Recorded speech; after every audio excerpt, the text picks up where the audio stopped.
Okay, welcome everyone.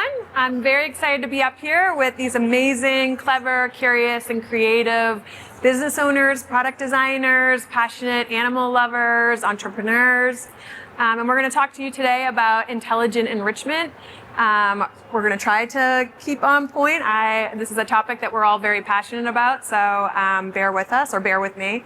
I'm going to introduce myself, and I'll let you guys introduce yourselves, but I'm Alex Johnson. I'm an animal enrichment specialist. I've been designing enrichment programs, activities, and devices for over 22 years for exotic animals, zoo animals, and cats and dogs. So, thank you. I'm also really excited to see you. Is your mic on? I think it's on. Yeah, it is on. It's showing bars. I can also project. Why don't you start? We'll see if it comes back. Sure. Can you hear me? Yeah, that seems to be working. Perfect. Hi, my name is Zaina. I'm the founder of Pawsler, and we create modular dog puzzles. So basically, we have a board, and then we have multiple different puzzles that you can attach to that one board, so you can really create your own puzzle. I'm Leo, founder CEO of FluentPet. Originally, we were CleverPet, which was the game console for dogs. FluentPet is those buttons that you've probably seen on social media being pressed by Bunny and thousands of other really famous dogs. So interspecies communication. So my background's in cognitive science, and I've been at this for 10 years. We're gonna try.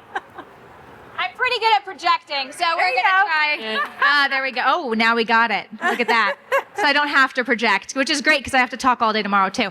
My name is Meghan Wolfgram, and I'm the founder of SwiftPaws. We're best known for our lure coursing kits, which if you've never seen a dog chase after a fake squirrel, it is a recognized canine sport. So I got my start in making competitive grade equipment for American Kennel Club, United Kennel Club, and other competitive types of events. And then took that into the backyard with our first consumer version. And more recently, because it's been historically for dogs, we have a version for cats as well, because cats are having a moment and they deserve enrichment too. So I'm really excited to have this conversation today. Well, thank you all for being here. All right, our first question is, we used to think of enrichment as a simple treat or toy, a nice to have instead of a must have, but things feel like they're changing. What do you think that is? What's causing that change, that shift? I think it's the fact that we care more deeply than ever for our pets, and we have incredible bonds with them. I think our pets truly make our lives better. And as the human wellness craze has evolved far beyond things like just nutrition and exercise, the same thing is happening in pet care. We see those parallels all the time from things like nutrition and the deep dives into nutrition that pet owners are now doing. And that bleeds into now we're worrying about their mental health, their emotional health, and their social health. Yeah, absolutely. And also on top of that, I feel that the role of animals in our lives is changing these days. Because at the beginning, we really bred them to do specific tasks, right? We bred them to be guard dogs, sheep herding dogs, and so many other roles. And now we kind of strip them down to being just pets. When I say just pets, they still fulfill a big part of our lives for sure. But that's why now we have to supplement all of those tasks that they used to have with enrichment so that they can still satisfy all of those needs and all of those really superpowers that they have and do something useful with it instead of just, figuring out what the inside of the couch looks like. Yeah, the history of our relationship with animals has been one of kind of assuming that there was nothing going on inside them. Descartes famously thought that they were effectively automatons a long time ago. And since then, we've constantly been discovering that what's going on inside their minds is much richer and more interesting and more complex than we'd previously appreciated. It was in the early 2000s that the RICO paper came out showing that a dog could recognize hundreds of objects. Chaser then was shown to have the ability to recognize over 1,000. And all of these kinds of demonstrations of competence inspired in everybody a new curiosity in terms of what is the capabilities of these animals we share our lives with. Yeah, thank you. When we say intelligent enrichment, What do we really mean by that? And what does that look like in the home environment? So intelligent enrichment is an idea I'm a huge fan of. It can be convenient to just do the same thing every time you're playing with your dog, and certainly doing something when you're interacting with your dog or your cat is better than doing nothing. Neglect is obviously a huge negative, and one of the worst things is sometimes neglect is worse than negative attention, because neglect is like, what is happening, right? Am I even an existing thing in the world? So doing anything with your dog or your cat is great, but if you do something new and different and interesting, you have the potential to kind of expand your relationship with your dog or your cat. And while a lot of dogs and cats are happy doing the same thing all the time, a lot of them get bored. I mean, this is the basis for your entire kind of business. The reason why Pawsler is so awesome is you can change the game, and then when they've figured it out, they can do something different. So habituation is a real thing, and everyone who's used a puzzle toy that's not a Pawsler has had the experience of, oh, they use it, and they figure it out, and then it's not that interesting anymore. Yeah, thank you so much. I mean, as you can see, we're all huge fans of each other's and each other's products, so we promote each other all the time. But exactly as Leo said, I mean, pets get used to doing over and over the same thing, so then you always have to surprise them with something new. And what I think is so beautiful about it is by doing that, you also learn a lot about your pet. We see that like dogs have really, really clear preferences. We currently have 13 different pieces, and yes, we do have levels that are like, let's say, standardized 1 to 3. But what we notice so commonly is something that is super challenging for one dog is super easy for the other. So it's really about getting to know your dog and really seeing how their brain works. And it's so interesting to compare different dogs and how they approach things and how exactly they approach problem solving, because they're so like us when we have different interests. Some of us prefer math and the other one loves history, and pets are exactly like that. And I enjoy that world so much because they are really just wonderful and so intelligent. Yeah, I also agree that intelligent enrichment is taking what you're doing for your pet and providing for them one step further, which really means observing them, because they're all individuals. Not every single dog is going to chase after a ball. Not every single cat is going to enjoy a wand teaser toy. And so because they are individuals just like we are, it also takes a level of commitment on our part. And I think that so many times in history we have actually discredited our own desire to go the extra mile. And so pet parents are really proving that brands and companies should start really paying attention to the fact that they do want to do more for their pets. They are willing to go the extra mile, maybe spend the extra $1 or the extra minute, whichever it may be. Yeah, I think that's a great point. Just really wanting to be creative and experiment with different things to understand that play preference. So I think that's a really important factor in how we're looking at the change in how enrichment is in the home.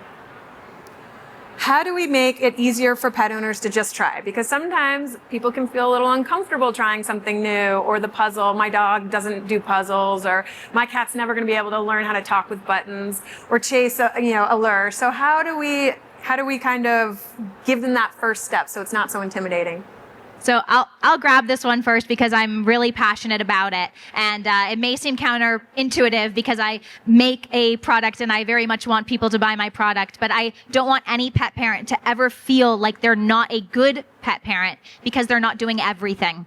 I mean, there can be so much looking on social media and feeling like, I can't spend 2 hours a day hiking with my dog. And so I'm very much a believer in DIY and in very simple, achievable things that you can try that take $0 and very little effort to have that first aha moment of, oh my gosh, my pet can enjoy this, does want to do that. And that might be as simple as if you take the same walk every day, you go out of your door, you turn to the left, you go around the block.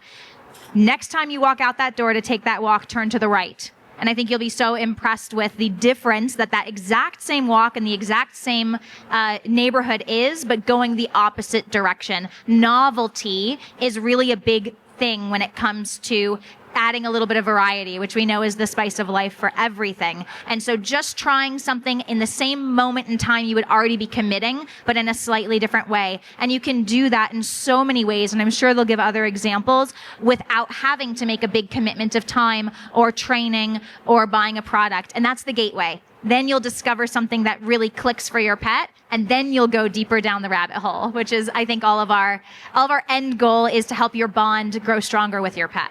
Absolutely. Yeah, exactly. I mean, we provide examples of free enrichment all the time. It really doesn't have to be complicated, and it doesn't have to be expensive. Pick up some treats, throw them on the grass, have your dog search for them, or just like grab a lettuce and just shove some treats in it and watch your dog shred it. There is so many things you can do at home, and if you start doing those little things, you will see what your dog likes, what your dog doesn't like, and I think that's such a powerful just message of agency as well, because with that, like, pick 2 different chew toys and give them both to your dog, and so they can pick whatever they want to play with today. It's such a huge thing that we can do for our pets, and it's so little effort for us. One thing that I think can make a huge difference is when people can be made aware that a lot of the negative behaviors that they're seeing in their dog or their cat is the result of a lack of enrichment.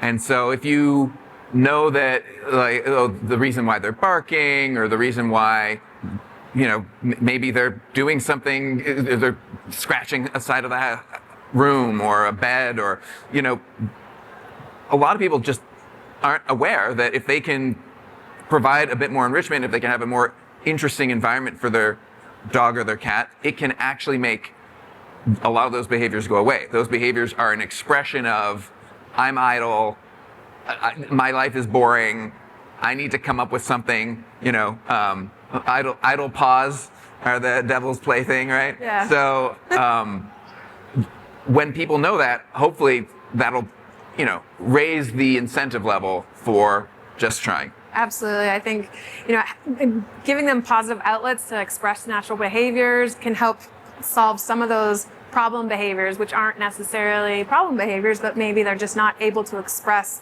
being a cat or being a dog, the things that are totally natural to them, but they don't have that outlet. And I think that's a great way in to talk to pet owners about that, so that, hey, here, be playful. Let's play with sensory. Let's play with DIY. Let's, experiment with this kind of, just a box, just a cardboard box. So I think that's definitely a way in to start to explore and get creative and playful, and not feel so self-confident, self-conscious of making yourself look silly or creating something strange that your cat might look at you judgingly at. So yeah, that's really important. Okay, why should pets have to work for it? And why is that actually a good thing? I mean, there is this really famous research about counter freeloading, which basically explains the concept that if you provide a species with the same bowl of the same food, if you just give it in a bowl, or if you put, you make it work for it, so if you hide it in something like a puzzle toy or something like this, animals actually prefer to look for it in a puzzle, because it stimulates those instincts that I have about hunting, about searching for it, and so on. And it's so, such an interesting concept, and it sparks my curiosity so much, because it really shows that they are complex species, and they want to learn, and they want to solve puzzles, and they want whatever that means, right? And they want to think about it to work for that food that they get at the end. I mean, I'll tell a quick story, and it's actually, I'll brag on FluentPet for a moment. I watched one of the people who has our product, but she also uses the buttons to communicate with her pet. And she was sharing that she had recently developed a system by which her pet will ask to destroy. And what that means is that her pet really likes to shred. And I like to look at things in terms of the predatory cycle. We have little predators, little carnivores in our homes. And so, yes, they like to express those behaviors. And if you've ever had a busy dog or a busy cat, one that likes to do a lot of things and get into trouble sometimes, like we like to label it as humans, oftentimes that's just an unfulfilled part of the predatory cycle. Maybe it's stalking or chasing or orienting or grabbing or, yes, killing, shredding, dissecting, chewing. so many of those behaviors can come out in negative ways, but it's because of the way we apply that term. And so by providing them with those outlets, so in this way, she was able to have her dog literally press a button that says destroy, and then she's able to provide her pet with, let's not chew the couch, let's give you a healthy shredding toy. And that's an amazing way that we can also unlock communication and help tap into giving them the right enrichment at the right time. A lot of dogs have been bred to work, right? That is a thing that we've selected them for. We've selected them for having a lot of drive, having a lot of energy, like wanting to be useful to their human. Like thousands of years of breeding, right? And then when we put them in an environment where we don't really give them any ability to work for the kind of their livelihood, that is it's like you've got this Ferrari and you're putting it on a go-kart course, right? It's not gonna end up well, right? We're gonna see a lot of accidents. So keeping that in mind, and also keeping in mind that the contra feeding loading result is super interesting. I would not be surprised if there were a lot of dogs and a lot of cats who preferred to get the easy treat, and that reinforces the notion that being sensitive to the personality of your dog can be super helpful. And enrichment, especially intelligent enrichment, is the kind of thing you can do to get a window into what makes your dog tick. Yeah, I think also with dogs, let's be honest, they love getting praise from us. So doing things, learning, training, doing a puzzle, getting that excitement from you is so powerful, and it's so rewarding that that's also a driver for wanting to learn and wanting to do more. And I know with one of my cats, he has pica, and so I have to do a lot of extra enrichment to keep him busy and stimulated. So I've started to do training with him, and so he shows up, and I'm only doing 5 minutes a day. So he's up on the trash can where we do it, interacting with me, super excited about the new things that he's doing. And so I've started to blend that into how do I help pet owners experiment with training with their cats for the first time? How do I make it feel less scary or overwhelming or, oh God, my cat is never going to do that. So I think there's different ways we can think about really getting these cats working for not only just food, but for your attention and interaction as well. So, yep. Okay, this is my favorite question. I'm glad we have time for it. If our pet's happiness is our happiness, how do we design to unlock that connection? And just as a side note, I have 4 bullet points I will be reading after. Amazing. I'll try to keep it short, and I'll frame it in terms of, so this is my newest version, Pounce. And when we are designing a product with a pet's satisfaction and fulfillment in mind, you have to think about it from terms of not only the species, but how easily it's going to be adaptable for the human to set it up for their pet. And so we actually did a few things specifically with this that we don't have in our dog version. For example, an automatic mode, because with cats, they engage a little differently. They might not want to go lap after lap after lap. So this one has an automatic mode where it'll cycle between play and rest. 2 minutes of play, 30 seconds of rest, and after 10 minutes, the session's over. And so things like that, where if you're taking something that has historically been designed for use in one species and you're adapting it over to another species, really trying to think about how that individual animal or even as a species, they're going to interact with it, and then providing ways that make it easy for somebody to try. And that really, it's all about the try. So this has a manual mode and an automatic mode because, again, not every pet is going to interact with it in the same way. Yeah, I mean, for me, happiness, first of all, we have to start with safety. For me, that's number one. And I think, especially in the pet space, in the toy space, there is not much regulations out there to make sure that the toys are safe, that they're made from high quality material, food safe materials, and so on. So unfortunately, it's on us as pet parents to really decide which exact products we want, or for a retailer to be we only carry products that we are set really bulletproof in terms of safety reasons. So we as brand owners and us as pet owners, we have to be careful that we only choose those products. So that's level 1. And that's level 2 is for me just finding that bond through getting to know your pet. And that's exactly what we spoke about before. So figure out which puzzles, for example, your dog likes, or what kind of enrichment your dog likes, and then you can provide them and learn from them about them through giving them enrichment like that. Definitely. One thing that's super compelling about the pet industry is there's a lot of opportunities for devices that enhance enrichment, However, designing for animals is way more difficult, and I think, than designing for humans, at least in particular dimensions, because you can't play test nearly as quickly with a dog or a cat as you can with a human. If you're designing a computer game for a person, you can bring in 40 people off the street, sit them in front of a computer, have them play it for an hour, and then they'll all tell you what worked and what didn't work.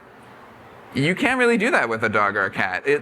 You're engaging almost in destructive testing, not with respect to the animal, but with respect to what they've learned, right? If they learn how to use your device improperly, it can be very difficult to teach that incorrect way of using the device away from the animal. So the first product we made was the FluentPet Hub, which was a device that had 3 touchpads that lit up in colors that dogs could see, and then it would give them little food rewards, kind of like an electronic puzzler,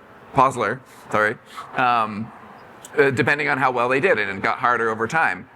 We found that like our iteration cycles were in the months, and we were worried about safety, and so it was this huge challenge. Now, the thing that we did differently with FluentPet is we said, let's give people the tools for them to kind of creatively make these things for themselves, which is another thing I love about Posler, because the person who knows an animal the best is that animal's human, right? The human that sees them day in and day out in a wide range of different contexts. So there's a huge opportunity to create bunches of new different things, but 2 things. One is it can take a lot of time, and 2, it's really helpful if you can get people who are super committed to the enrichment of their animals to work with you creatively and get feedback from.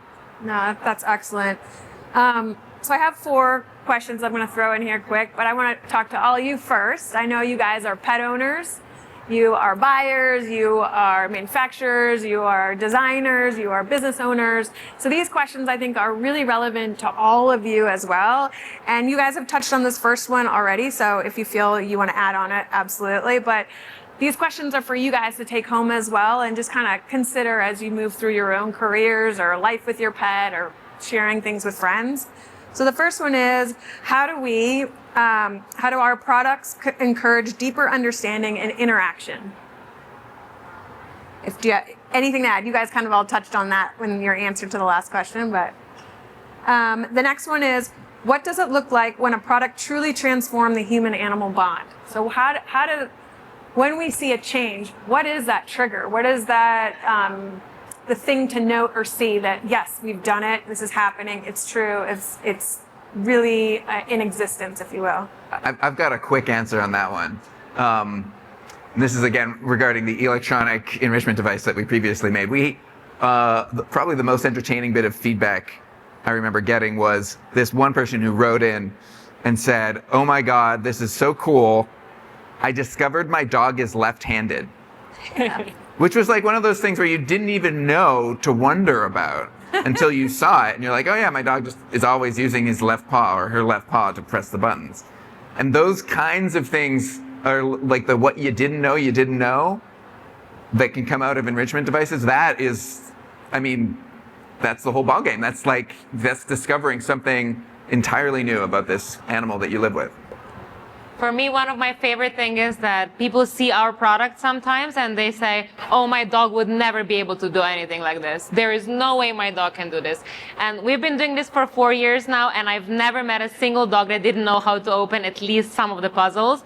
And I love to see the owners, how surprised they are when they see, oh my God, my dog not only does level 1, he does level 2 and level 3. And it happens every single day, and it's one of my favorite things to watch. And I'll share a quick story. We do several events where people get to try it in person with their pet. And it can be a little bit of pressure because you have a crowd oftentimes watching you. And if your dog has never chased after a fake squirrel, you might be worried a little bit that they might not do it. So we'll see owners go into the middle with their pet and their arms are crossed and their body language is like, oh, I don't know.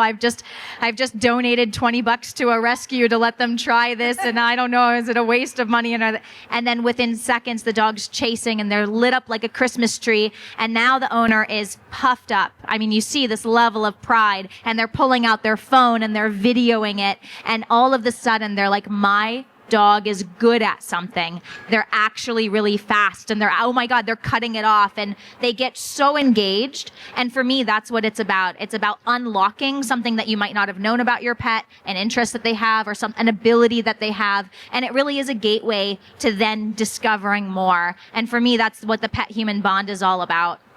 Love it. The next one, I know we're almost at time. What do you hope pet owners discover about their pet by using your products you're selling, buying, creating?